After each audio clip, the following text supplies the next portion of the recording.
Hello, my name is Casey Paquette, and I am doing my video response number 6. The movie I chose was Zack and Miri Make a Porno. First, I'm going to just summarize what the movie's about and then go into my sources. So, at first, I honestly didn't know what to expect from the movie with the title, and the ending is definitely a big twist. But at first, Zack and Miri are just two friends that barely scrape by and have money problems and can barely pay their bills. Miri really wants to go to their high school reunion to meet up with this crush she has from high school named Bobby. Um, when Miri goes to talk to Bobby, Zack begins talking to his boyfriend. Um, and his boyfriend claims that he's an actor in LA, but in reality, he's a porn star. Miri finds out awkwardly while hitting on Bobby that he is gay, and they find out that they make a lot of money doing porn. Um, Miri at first is uncomfortable with this idea because she doesn't want to have sex with her best friend Zack. Basically, Zack is trying to persuade Miri into making a porno so they can pay their bills. But she's uncomfortable with it because they've been best friends for so long and it'd just be weird. But then Zack finally rationalized that it won't change anything, and that they have no dignity, no money, no family, so it really doesn't matter. So they finally agreed to do this porno, and they do castings to find like the perfect crew. They go to strip clubs to find like people that would want to do this with them, and they finally get the crew. Zack worked at a coffee shop, and his coworker agrees to help him, so he lends Zack money. And they pay a random guy to use a space to shoot their porno. And they go through costume changes and the script and plan to shoot it. They get everything together and they plan on shooting it the next morning.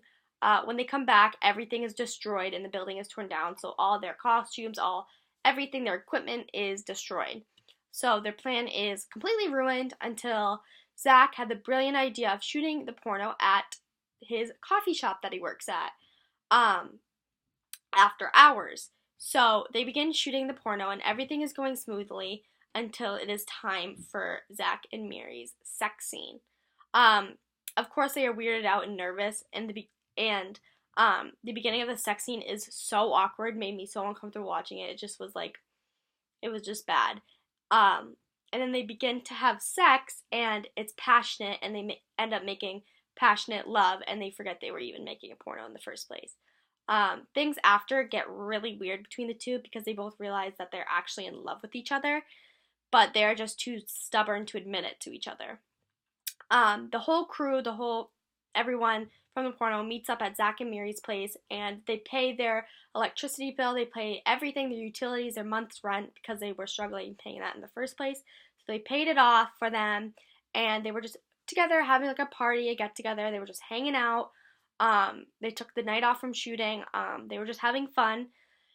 And this is where Stacy, one of the girls in the porno, asks Miri if she is okay, like with Stacy, having sex with Zack, or talking to Zack. Of course, Miri doesn't tell Stacy she doesn't want her to, and that she's actually in love with him.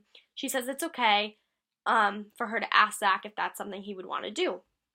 Then, shortly after, Stacy and Zack go into the bedroom together.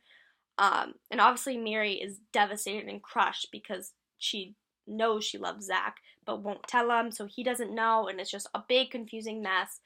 And then the movie fast forwards 3 months later, and Zack and Miri has still not spoken. And long story short, Zack goes to Miri's apartment and confesses his love for her, and they fall in love, and it's like happily ever after. So my first source.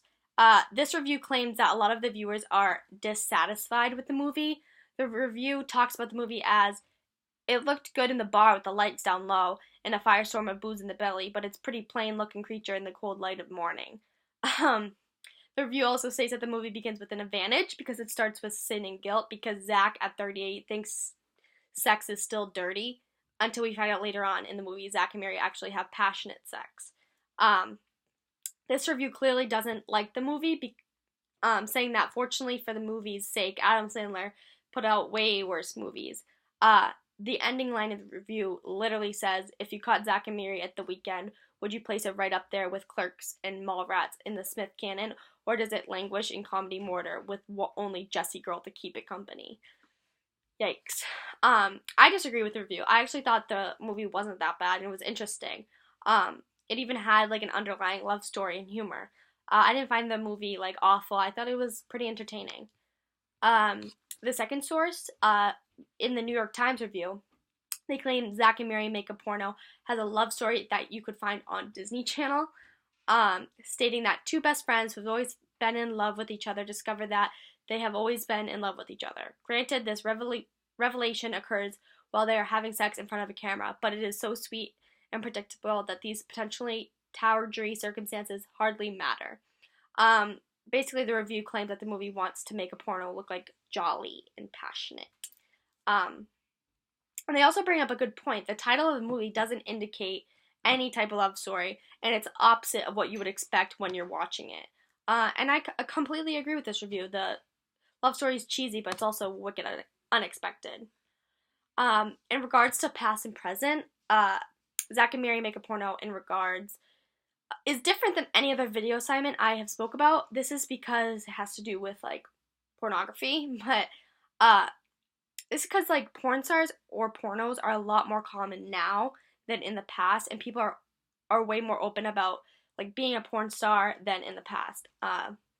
Also, in the beginning of the movie, Bobby's boyfriend is completely openly gay, which is great, and open about being a porn star. He's not ashamed. He doesn't care. He's just completely open about it, which in the past, being gay or being a porn star was definitely like heavily like frowned upon.